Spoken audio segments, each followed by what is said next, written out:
All right, and welcome to another episode of The Vinny Show. I am your host, Vinny from South Philly. And tonight, let me start over. Hello, and welcome to another episode of The Vinny Show. I'm your host, Vinny from South Philly. And tonight, our guest is Pleasant Gehman. She is the Princess of Hollywood. Pleasant, thank you for joining us tonight. How you doing? Thank you. I'm good. How are you doing? I'm doing great. Our viewers should know it took us a lot to get this started. A lot of technical difficulties. I know, like to anyone that's watching or listening to this, Vinny and I should be married by now because we just went through the biggest trauma on earth and we're still friends. Well, I think in some states legally we already are, But yes, but we haven't consummated it yet. Exactly. You're gonna get me in trouble. So we are now free of all the problems that we had for the last hour. So now we're going to jump into our interview, which will be very kind and lovely and nice that we've been trying to do for an hour now. So with that being said, for those of you that may not be familiar, unfortunately not familiar, but I'm very happy that we have her. Pleasant, tell us a little bit about yourself. Tell us everything. I'm dying to know all these great juicy stories. Oh my goodness. Okay, I'll try to summarize it in a nutshell. Okay, so I'm a 64-year-old wild stripping witch who was completely involved with the LA punk scene and with rock and roll in general. Since I've been active doing creative things in public since like 1976, I'd say. Yeah, like putting on shows all over the place, touring the world for dance way later on. I'm all over social media, but I always tell people that's because they say, how at your age are you so good on social media? And I always say it beats the fuck out of wandering up and down Sunset Boulevard handing out flyers for hours. It's better than giving tours of stars' homes. That's why. Oh, I've done that kind of stuff too, except I know all the real dirt that they won't tell you on the Hollywood tour buses. And you know what I love? Okay, so let's take it back a little bit. Wait, I'm going to tell you one thing now, since we talked about that. My punk house, Disgraceland, which is like one of the most, I'm not saying this is bragging, it's one of the most famous punk houses in America, if not the world, because of everyone that went there. But my punk house is on the maps to stars homes. I'm not kidding. Wow.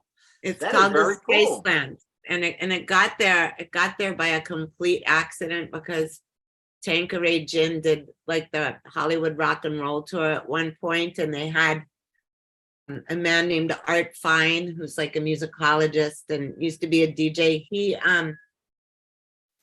He wrote the Tanqueray Gin map, and because of that, got on the maps to stars homes, and it says, just like how it would for a movie star, it says do not disturb the owner at the location, because now it's an English school for foreign language people.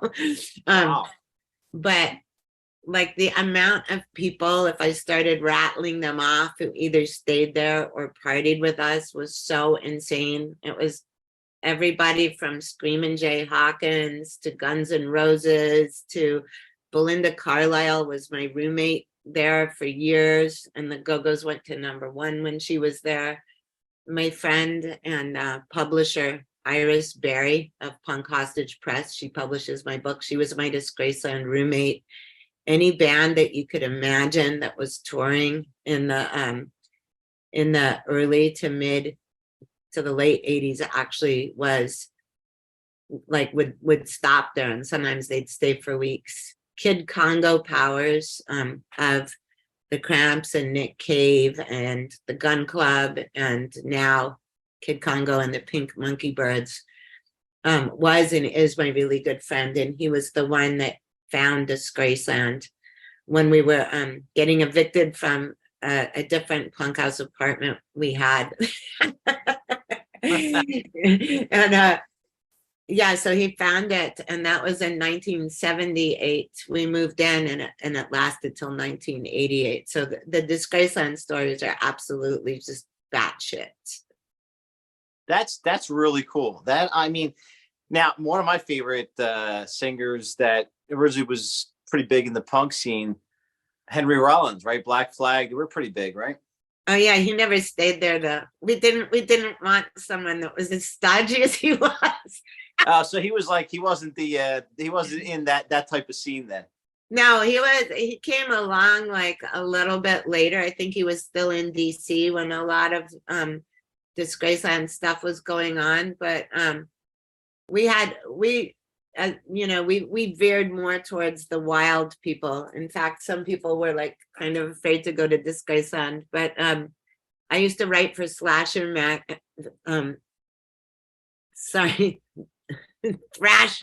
I said Slasher magazine, as though I was going to tell you a story about Son of Sam staying at Disgraceland. Oh wow, this is No, going to he be didn't. interesting. No, but I wrote for Thrasher, and so all of the like skateboard champions from that era were there all the time. My brother, Chuckles, God rest his soul, he knew like a bunch of crazy computer nerds and punk rock people from San Francisco. They were there, but we always had people like Christian Hosoi and Steve Olson and Tony Alva, and people like going through our living room doing acid drops off the furniture. Disgraceland was probably the only female run punk house in America. I'm not kidding. And people were scared of us because we were usually wilder than the guys. I bet. I used to skateboard, and so I guess that would have been early 90s, mid 90s, whatever. And I used to collect all those old magazines like Thrasher, and there were a lot that were like, I don't know if they were just local or whatever, but they were like black and white, and like fanzines. But Thrasher was a legit magazine. I wrote for them for a long time. Oh my God! Speaking of Thrasher, Christian Hosoi used to come over with his dad because he was underage. Wow, no Christian kidding. Hosoi was, yeah. So his father Ivan was there partying with us, but Christian was too. Yeah, I was a big fan, and then after getting banged up a few times, I'm like, but I was really into that whole, I always wanted to go to California for that reason. That was like the skateboarding mecca. Yeah, you know that movie Thrashin'? I remember Gleaming the Cube. I remember that was like, Christian Slater was in it, and that was like a skateboard type of a movie, Oh, I didn't see that one, but Thrashin' was with everyone that I just mentioned, and I was in it, and a bunch of other girls from Disgraceland were in it. That was one of the wildest sets I've ever been on, because any time that there was a break in filming so they could reset something, there would be people doing acid drops off the roof of the location house, or we were all like completely drunk. We would do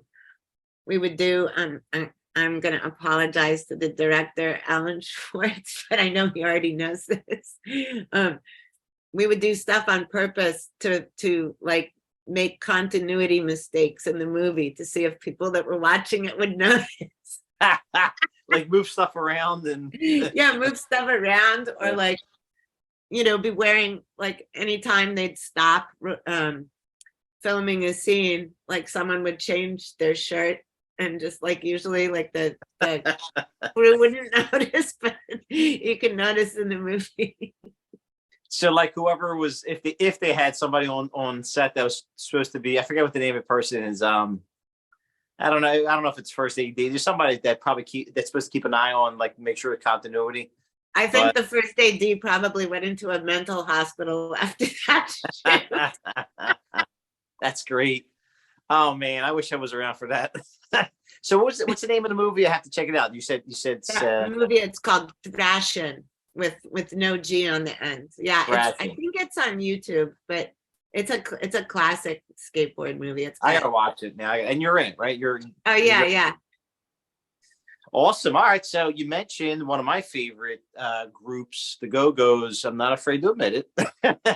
Growing Oh up, yeah, 80s, everyone loves the Go-Go's. everybody does. But 80s was a really special time. I loved the music out of the 80s. And I was aware that they were originally started as sort of a punk group. And I loved them all. The whole group was fantastic. And so you lived with Belinda Carlisle. Yeah, I was friends with all of them, and we still are, because that is like, that goes with almost anybody who was in the original late 70s punk scene in LA. Everyone still loves each other and talks to each other, even if they're, not physically in Los Angeles. Like online we talk or see each other posts, but a lot of people do, even if they're not living in LA, but they were from that time period, that they'll come through here, or we've, in some cases, I've seen people that I know from then in different states or countries. It was a really close-knit scene, that LA punk scene. That's really cool. I mean, we had a punk scene in Philly, and I was really young, so I don't remember too much. But we had a place on South Street, which was like sort of the place where everybody went. Everyone knows about South Street. It's famous. Yeah, I'm not sure if, I mean, I would imagine it is, but I don't know if you guys out there really knew about it. Oh yeah, we knew about it. Yeah. Yeah, so there was a place called Zipperheads. It was like you bought all your punk rock gear, the spike bracelets and all that stuff, and skateboards, and it's I'm cool. trying to remember if my band ever played in Philly. I think we did. I'm pretty sure we must have. If you did, there was like the TLC, there was the Trocadero, which there were probably a few places. Some of them, most of them played at the Trocadero. This would have been like mid 80s for my band, the Screaming Sirens. That's really cool. Yeah. That was, I remember, and I remember the hair. I remember being like 5 or 6. I remember seeing a mohawk, and I was like, wow, I couldn't, I seen Mr. T have one, but this one was like real high, So it was pretty. I remember some of this stuff, but it was really cool. Everybody was very polite, and they just like to party. Yeah, and that the early punk scene in LA, especially, was like a party. It didn't start getting weird until until it turned into, or a lot of it turned into hardcore, because the people in California that were doing the hardcore scene were the same people that earlier had just been throwing garbage at us out of cars. Yeah. And then that was kind of when women started bailing from the LA punk scene, because it just got too crazy. And I've actually had arguments. I'm not usually argumentative, but I'll have people try to tell me about Los Angeles punk who are like 30 years younger than me. And they'll be like, well, I don't understand how you could say that you were in such a male dominated scene. And I was like, it wasn't male dominated. And they're like, yes, it was. And I was like, not until like the mid 80s it wasn't. Yeah. And then they'd still be arguing, and I'd be like, were you there? Because I was. I hate that. I hate when people make like, when you make you make judgments and it's coming from experience, that's one thing. But when you just make a judgment by interpretation, I hate that. People do that all the time. Like people come, in the neighborhood, they moved here 10 years ago, but now they're experts. It's like, come on, like, we've been here our whole lives. Yeah. It's funny. People don't understand like all the nuances that you would if you were like an OG. Yeah. How did it start? I mean, what was really the beginning of it? Was it out of London, or how did the whole scene the whole punk thing start? I think it sort of started in London and New York around the same time. And then in LA, we were already having like, weird stuff going on here. There was already like an underground alternative scene, even though that term wasn't even in use then. But there was all these bands, like the Runaways were one of them, The Quick, which was a pop band, Van Halen, the Motels, and there was bands like the Zippers and the Imperial Dogs, and they were not like AM radio oriented bands. They were little, small up and coming bands, and they would all wind up playing with each other because they were, I'm saying this in huge air quotes, weird, because they weren't a top 40 cover band. And KROQ, which is such a huge radio station today, was a pirate radio station that was operating out of a Holiday Inn, like Wow. this old messed up Holiday Inn, and they would play like crazy, like old school records or records from local bands. And so eventually the Whiskey started having shows. The Whiskey and this club that's no longer there called the Starwood were the first places that were pioneering punk, but there was also a place that K-Rock had. It was in this old seafood restaurant called Osco's, and they would have bills that if people today saw the the lineup, it would be like at a major festival. And before a festival started featuring this kind of bill, some people would look at an old flyer and say that doesn't make any sense, because it would have like the Motels or the Runaways or someone opening for Van Halen, or like David Lee Roth used to go to punk shows all the time, and people don't even know that. Same with Motley Crue, like the LA metal scene, a lot of it grew out of, well, maybe not grew out of, it might have been developing in another suburb somewhere, but all of that stuff was coalescing with the Hollywood punk rock scene for real. So there was just this weird little gray area between glam rock and punk, where it seemed like there was nothing going on, but the place to be was at people's like backyards or in their living room for house parties. And there was a bunch of bands involved in it that weren't getting club gigs that later got super, super famous, like some of the people that I'm mentioning. But if you were like on the street in the way that we always had to be to know what was going on, then you would know who was playing at what party, or if someone had a gig at some hotel lounge in the valley, or if someone had convinced a bar to let their band play. It was wild. Sometimes when I look back on those days, I don't know how we all knew about like where to be on a certain night, but we all knew.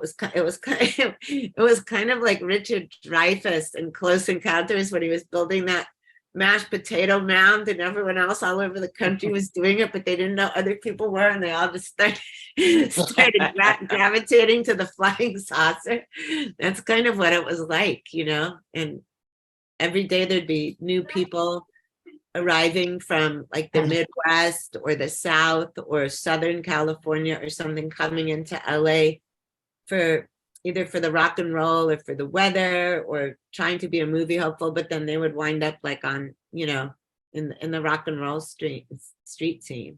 It was a wild time to be alive. You mentioned one of my old favorites too, which was Motley Crue. I was like 11 or 12, probably 12. Like, I don't know. No, probably like 10 listening to Motley Crue. Here I am, I'm going to Catholic school, and meanwhile I'm hearing, some of the lyrics, which I won't repeat. I was like, I really love these guys, but like, I'm so scared, like I'm going to hell. I know, that Catholic school damage. Belinda and I once took a bunch of acid, and we decided to go to see Motley Crue on the bus. Wow. Because we wanted to see what they were about, because they had flyers all over town that had pentagrams and stuff on them. And we thought it was going to be like, I think we both thought it was going to be some weird, dumb, like wannabe, like, Deep Purple metal band or something, like we wouldn't have even maybe called it metal at that point. And so she like swept all these like coins off the top of her dresser, and we took a bunch of LSD and just took the bus to the Whiskey, and we were like frying before we even got there. And then we thought, we didn't know what to expect. We were like, there can't really be anyone coming out to see this, just because Motley Crue flyered better than anybody, so we thought maybe it was not even a real band yet, like they were just trying to get noticed. And we went in there, and I mean, I used to be the ticket taker at the Whiskey, and I had never seen anything like this at the Whiskey. They had like those they had like pyrotechnics there, and like ramps and stuff that they brought in themselves, and the place was packed, and we came out of it just going from, oh, this is going to be a stupid lark, to like, oh, it was amazing.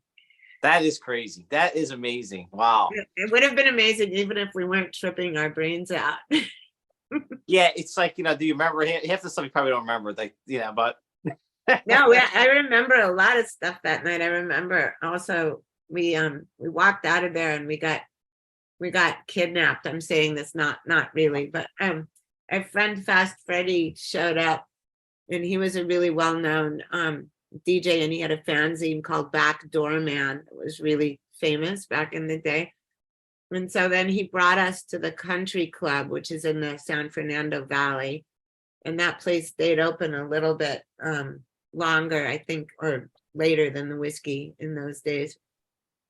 Because the show with Motley Crue ended early, But so anyway, we went there, and for some reason I think we missed the show, but then Freddie started playing all this really cool old music that he always had in his little Honda, and he was playing Maybe by the 3 Degrees, and Belinda and I were in the backseat crying nonstop because we'd never heard it before, and he kept making him play it over and over.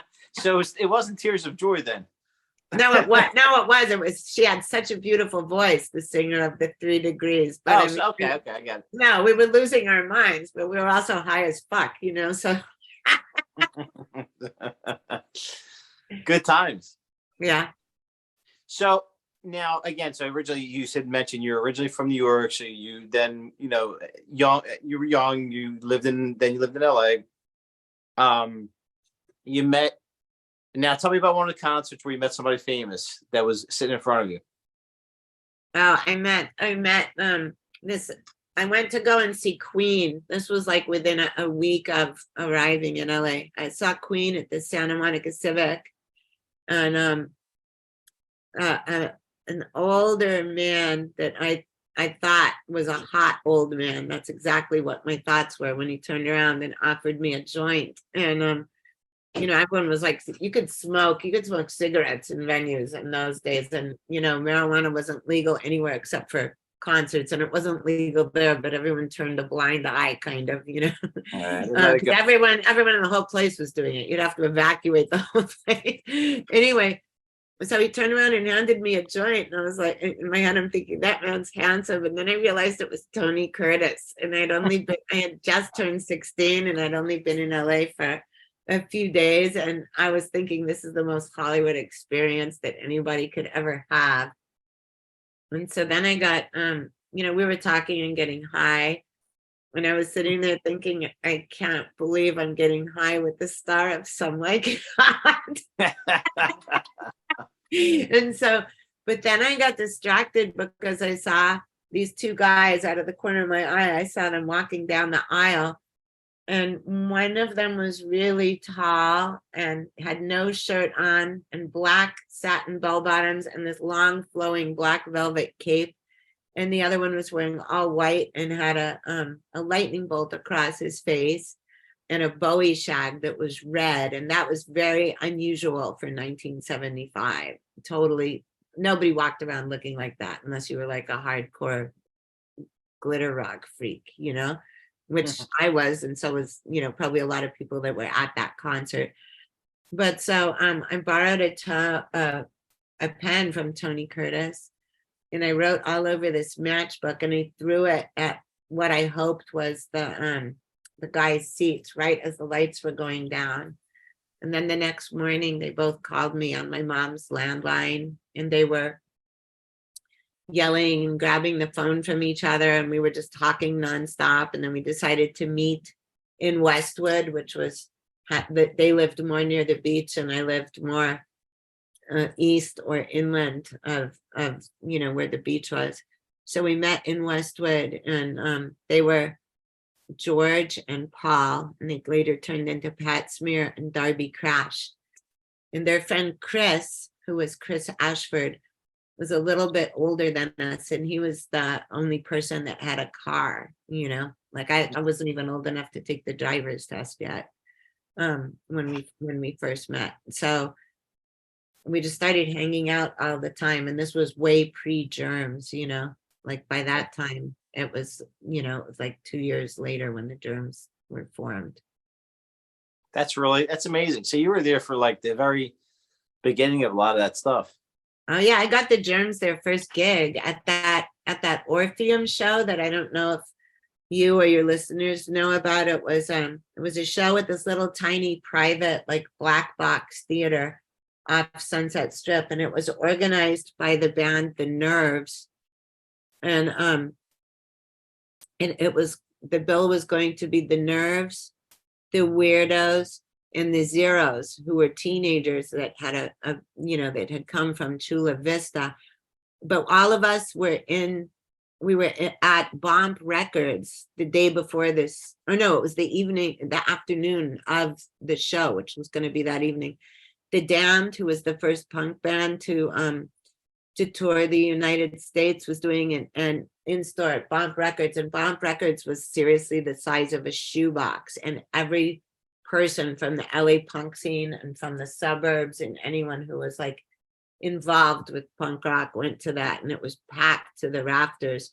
And when the Weirdos walked in, no one had ever seen anything like it. They were wearing like women's raincoats from the 60s with like psychedelic patterns on it, and like just crazy bits of junk and garbage on them, and they had all sorts of paint splattered stuff. I mean, everyone's jaws just dropped, you know, because this was before even anyone was having mohawks. This wasn't at that point of punk, you know. It was just like if you wore all black, you were stared at on the street, you know, or so we were just like, whoa. And then so I immediately went up and started talking to them, and I found out they were playing that night.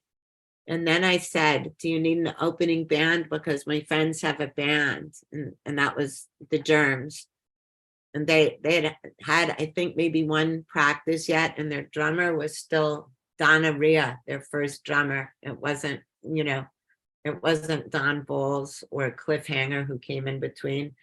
So anyway, they brought all their, they got all their equipment, and they came to pick me up at my house. And then they had Darby, whose name was Bobby Pin, then had Quaaludes, and he had bought a bunch of cold duck. And so we were drinking it at my place and like getting drunker and drunker. And then the Ludes kicked in, and then we like Chris Ashford drove us up to Sunset Strip. But little did we know that Darby had he had a big tub of peanut butter in an homage to Iggy Pop. And he also did that at the Cheech and Chong recording of Up in Smoke, you know, like just passing the peanut butter around. So there's peanut butter flying all over the place. The Germs were a complete mess. It was absolutely terrible. Anyone that was there will say it was total chaos. And then the peanut butter started going around, and when finally, like if this would have been vaudeville, they would have gotten the hook, but they got off stage. And then the Weirdos were amazing. The Zeros were incredible. The Nerves were fantastic, and also the Damned came. So that was like a major event in the early punk scene, too. That's really that. Look, you got a wealth of information. So that would lead us into a nice segue, which is tell us about your book. Oh, okay. I have a book out now called Rock and Roll Witch, a memoir of sex, magic, drugs, and rock and roll. And it's all sorts of like weird paranormal and synchronicity and supernatural and witchy things that have happened to me. And it wasn't originally supposed to be called Rock and Roll Witch. I didn't know what I was going to call it, but in almost all the stories, there's people from the early punk scene that witnessed these things along with me. And then also that goes on into, you know, throughout the decades. So there's like stories in there about, you know, crazy things that happened when Belinda and I were doing Ouija boards. There's stories about a haunted house, which was where it was the Screamers house. And they were like, you know, a big band in LA that was always under recorded, but is totally legendary. And Kid Congo was living there. there's like insane stories from New York and New Orleans, and just that, like, it's all just rock and roll themed supernatural stuff that is so wild. Like, I've written 8 other books, and most, like 5 of those were memoirs. And people used to not believe my memoirs, or like agents would literary agents would tell me, your characters are unbelievable and the plots are implausible. And I was like, this is my life. I haven't embellished any of it.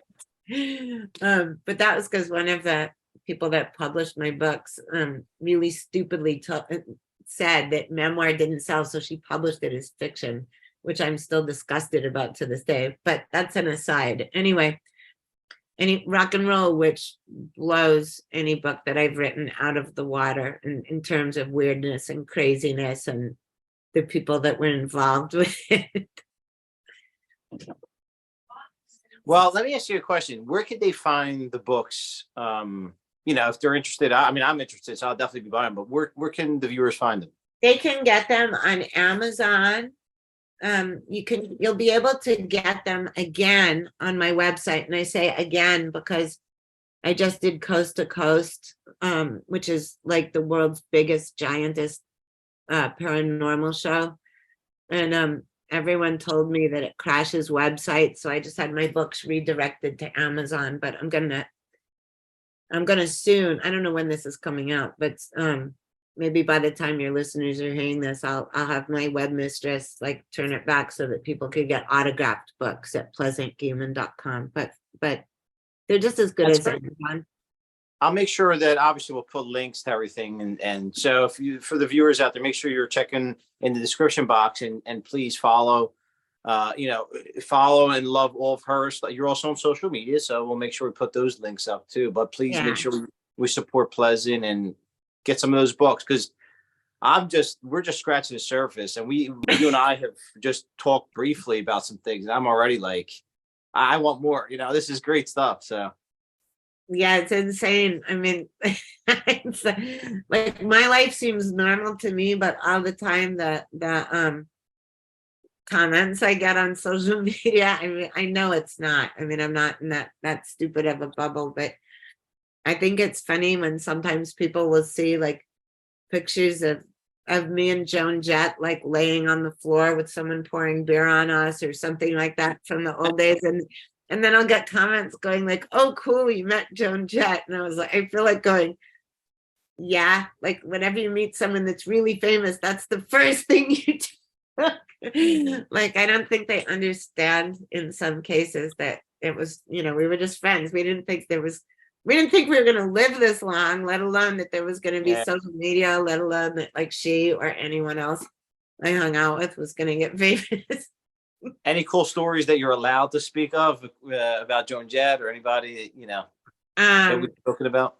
Yeah, okay. I'll just tell you how, and we used to order my punk house before Disgrace On was right around the corner from Joan's house, and her house was right across the street from the whiskey where I worked as the ticket taker. So this is near Sunset Boulevard. Yeah, it's right on. Hers is like one door down from Sunset Boulevard on a street called San Vicente, which is the corner where the whiskey is on. So she could go across the street and go to the whiskey. And I was just around the corner from her. So anyway, when we were underage, we were trying to come up with a good way to be able to get alcohol without having to stand in a parking lot and beg adults to buy it for us, which in those days a lot of people did, but it, sometimes that took hours. So we came up with this plot that we would just put on all this like black lingerie we had and bondage stuff that we had been getting from the pleasure chest, which fetish wear wasn't even a thing then. But we were all into like that kind of weirdness, even though we didn't call it fetish. We didn't know what it was. We just knew we liked it. I think we called it just leather, but so not to interrupt you, but there's also, that place that the Go-Go's made famous, which was Trashy Lingerie, right? That is that the name of the? Oh yeah, yeah. That was a little bit later though. That's what I'm about to tell you is like still in the 70s when we were not of legal age to drink. So our idea was to call up Gil Turner's, the liquor store, which was the closest one, and we'd place an order, but then we'd all have those just like crazy get-ups on with like fishnets and garters and stuff when they answered the door. And we would always start day drank a lot, so we'd start early. So we figured if we answered the door like that, they wouldn't even bother to card us, and we were right. But so then I think that we got a reputation among the delivery guys, because then whenever we'd call there, and the order always started off the same way with the same kind of cigarettes, the same like fifth of vodka, whatever, and so we could hear the guy would say like Gil Turner's, and then it was obviously on a speakerphone. He was holding a landline out while he wrote it down. You know what I mean? Right. So we could hear people going, "I'll take that. I'll take that." And this is you and Joan Jett. He never carded us. And this is you and Joan Jett, obviously. Yeah, and Lisa Curlin, who lived with her, and then just whatever other girls were around that were being crazy. And we used to do that from my apartment too, so they knew that there was a connection between both of them. But no, everyone always wanted to deliver to those orders. Now you mentioned Disgraceland, which I heard of this, and I don't know where I heard of this. Who knows? But so where was that at when you had that? That was at it was on this tiny little street that is still there called Cassiel Place, which is only about 3 blocks long, and it goes from Sunset Boulevard to Selma Avenue, which is the block just south of Hollywood Boulevard. And there's a big giant church there that's beautiful and still there called Blessed Sacrament. But the Disgraceland was a 4-plex, and the address was 1553 Cassiel Place. And so, like I said, that's on the map to the Stars homes. Do not do not disturb current occupants, because now it's a language school. But man, if those walls could talk, like, they would have to make it fiction. Yeah, we'd all be in jail.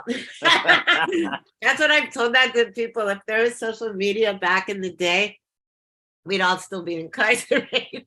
And I say all the time, thank God it wasn't around when I was much younger. I know, right? So I think everybody feels that way. Yeah. Well, look, I mean, I can go on for hours with you because I enjoy it. I really love this. But I'm gonna probably wrap it up. I think we should invite you back for a part 2 if you're willing to. I would love to. And can I tell your listeners that if you want a tarot reading from a crazy old punk rock witch, you can get that on my website too. Who doesn't? I'm going to sign up for one too, so I'm interested. Okay. All right. Well, it was so great to talk to you. It was awesome. I think this was one of my, listen, I always say I love all my guests, but there's something about when we talk about Hollywood, and I have, like I mentioned it before, I have a certain fondness and sentimentality because I lived there for a short period of time in 2008, and I will be back, and I definitely will take you up on a tour. Drinks on me at Barney's. All right. Barney's being around. I don't know if it's still hip or not, but I'm sure Awesome. Yeah. Yeah. I would love to do that. Yeah, great. But yeah, I love everything to do with Hollywood and the history of it, and that it just, I love every period of time too. Like when I watch old movies like Sunset Boulevard and me too. The energy here is so incredible. It's just different than anywhere else. I can't imagine not living in Hollywood. I tell you that, like it's just so amazing. There is definitely and this is like no exaggeration.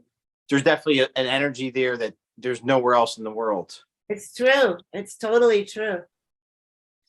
So with that being said, Pleasant Gehman has been my guest. I'm so honored, and we had a lot of fun. And besides a little technical difficulties, it was a great evening. And you've been so wonderful for just coming on. And my viewers, I'm sure, are going to really enjoy this interview. And I definitely will see you again for a part 2. And in the meantime, for those of you watching, again, please make sure that you go in the description box and make sure you sign up for all of her links. You buy her books, and please support her because she's an awesome person. And you got a lot of stories to tell. And I can't wait to hear more of them. Thank you, Vinny. It's been fabulous. I'm going to give So you a big Hollywood air kiss. Mwah. Thank you. That was great. Guess what? That's the first Hollywood air kiss I've ever gotten. And I'm so proud of being, that's coming from you. Yay. All right, guys, thanks again. If you haven't already, please subscribe to my channel and please support Pleasant, our guest again, Pleasant Gehman. Check her out, follow her, do everything you got to do. I definitely think you're going to be very happy. I can't wait to read your books. I'm looking forward to it myself. Thanks again, Pleasant. We'll see you again soon. Thank you. Bye. Bye.